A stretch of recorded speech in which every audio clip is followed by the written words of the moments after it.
Hi, this is Miss Landry. I love reading. This is a really good story. The World According to Humphrey, and I'm on chapter 6, Moonlight Madness. I waited until school was completely quiet.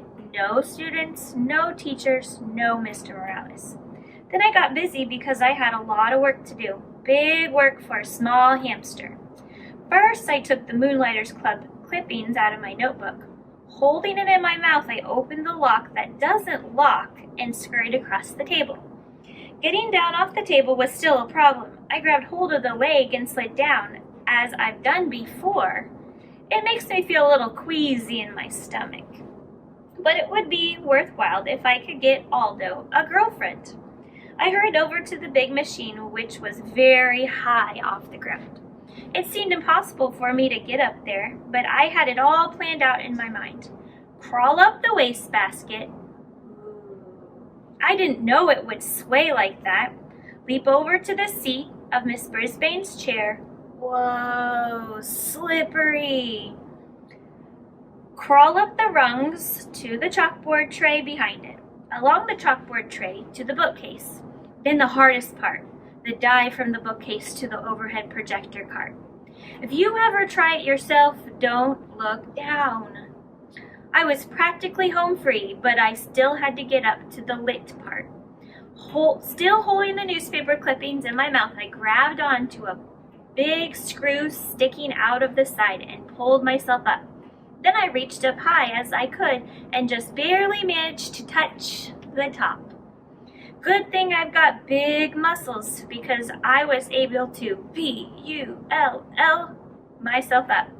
I was there. It was like climbing Mount McKinley, the tallest mountain peak in the United States. Ask Miss Brisbane. I was there. I quickly pushed the switch. I wish I had some sunglasses because I was suddenly surrounded by blinding light. It was like being inside of a light bulb.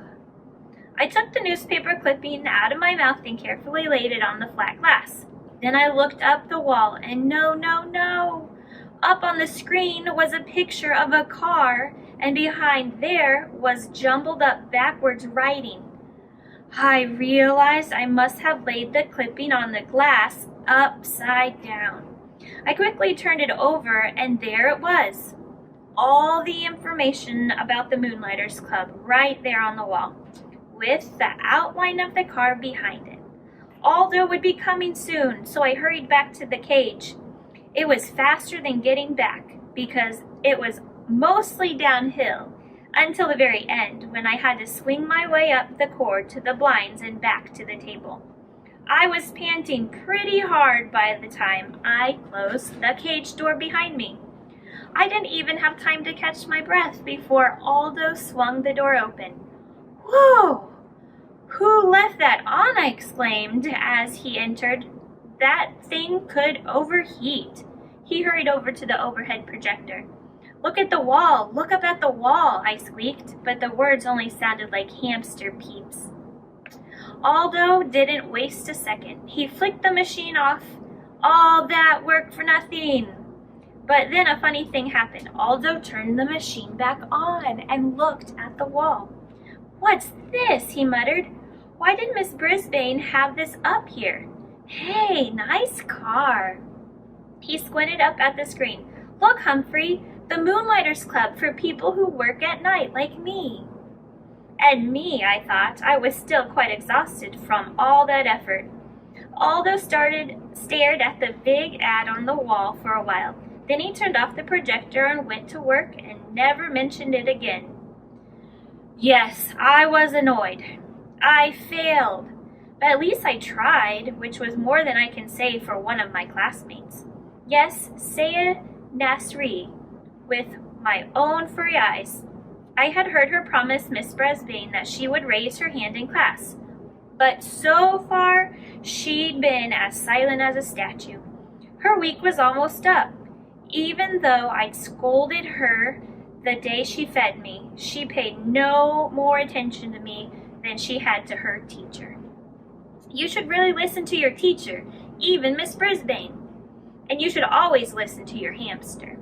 I was worried about Aldo and about Saya, but I have to admit my journey had been so tiring that, nocturnal or not, I slept soundly the rest of the night.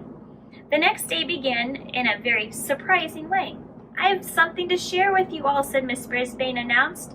She held up a postcard with a picture of colorful parrots perched in a lush green trees.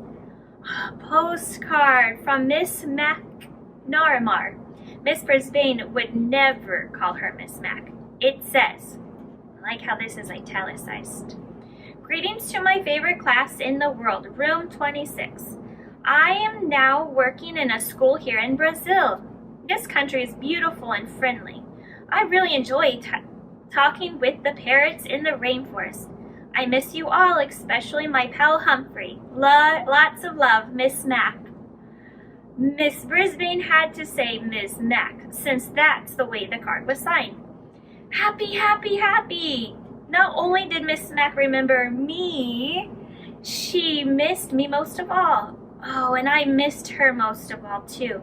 Especially every time I looked at Miss Brisbane and she glared back at me. Miss Brisbane showed us Brazil on the map. It's far away. I'd like to be that far away from Miss Brisbane. My head was so filled with memories of Miss Mac that I only got 75% on my vocabulary test. After we graded the test in class, Miss Brisbane said, "If you got 100% on the test, please raise your hand." That woke me up. What a clever way to get Saya to raise her hand, because she always gets 100%. AJ raised his hand, Art raised his hand, Saya just stared down at her desktop. I was starting to get really mad at her. When it was time for math work, Miss Brisbane clicked on the overhead projector, and there it was, the Moonlighters Club ad right on the wall. Miss Brisbane wrinkled her nose, picked up the paper, looked at both sides. Then she held it up to the light. I think maybe she noticed those little tiny holes my teeth had made when I carried it over there. Miss Brisbane looked over at my cage and wrinkled her nose again. Then she crumpled the paper and threw it in the wastebasket. She's smart, but she is also mean. She's not the only one. While she went on with her map work, wait for the bell, Garth Tugwell started making some very rude noises. Miss Brisbane didn't even turn around. When someone started giggling, she just said, "Stop giggling, Gail." So Garth's rude noises got louder and even ruder, and all of the other kids giggled along with Gail. Suddenly the teacher spun around to face them. "Very well. The whole class will stay in during recess for extra vocabulary words," she announced. Everybody groaned. "It's Garth's fault," said Heidi. "Raise your hand," Miss Brisbane snapped back. "You will all stay in during recess, unless the person making that noise wants to step forward and admit it."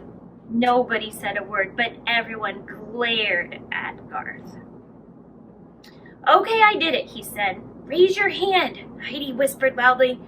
"Very well, Garth. You, Heidi, and Gail will stay in during recess," the teacher said firmly. Heidi and Gail protested until the bell rang, but all three of them stayed inside during recess. Instead of making them do extra vocabulary words, though, Miss Brisbane let them rest their heads on the desk. After she lectured them about their behavior, of course. All this commotion had made me a little hungry for some reason. I hadn't been fed yet, so I decided to squeak up for myself. Miss Brisbane turned and pointed at me angrily. "I don't need any trouble from you either," she said. Heidi raised her hand. "I don't think he's been fed today," she said. Miss Brisbane told Garth to feed me. Then she dismissed the girls and told them to go outside and play for the rest of the recess. So she wasn't completely mean to them anyway. She even trusted Garth to be alone in the room while she took some papers down the office. I'd always liked wait for the bell Garth, so I was surprised when he started grumbling at me as he filled the water bowl and put fresh mealworms in my cage. Mealworms. One of these days I'll get you in trouble too, he said. I'll see to that. Huh? I squeaked. Everybody hates me. Everybody loves you. You're a rat in disguise. The words hurt me a lot. Why would Garth say that? I mean, sure, everybody else does love me, but I don't make rude noises and gather people in trouble. I was still pondering Garth's behavior when my classmate returned to room 26. Miss Brisbane must have gotten rested up over recess because she greeted them with a smile. I have a surprise for you, she told the kids. Surprises always get the class's attention. They think surprises are always good. However, I know that surprises can sometimes be bad, like the day Miss Mac left me forever. We're going to pick who gets to take Humphrey home for the weekend, she explained. Now you all know whether or not your parents gave permission for you to bring him home. So, if you'd like Humphrey this weekend, raise your hand now. Hey! You should have seen all the hands that went up. I could hardly believe my eyes. Miranda and Heidi and AJ and every single hand in the class except Garth's. Even Saya Nasri raised her hand. Miss Brisbane noticed. Saya, do you think it will be all right with your parents? She asked. Saya nodded her head. I can't hear you, said Miss Brisbane. Yes, ma'am, said Saya. It was strange to hear her voice in the classroom. Miss Brisbane gave her a note to bring back from her family on Friday. I napped the rest of that afternoon, but whenever I woke up and glanced over at Saya's desk, I saw her doing something I'd never seen before. Smiling. Tip 6.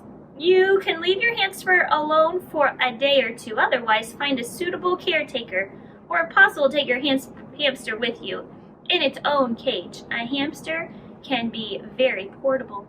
From A Guide to Care and Feeding Hamsters, Dr. Harvey H. Hammer. Thank you so much for reading with me. I really do love reading, and I love this book.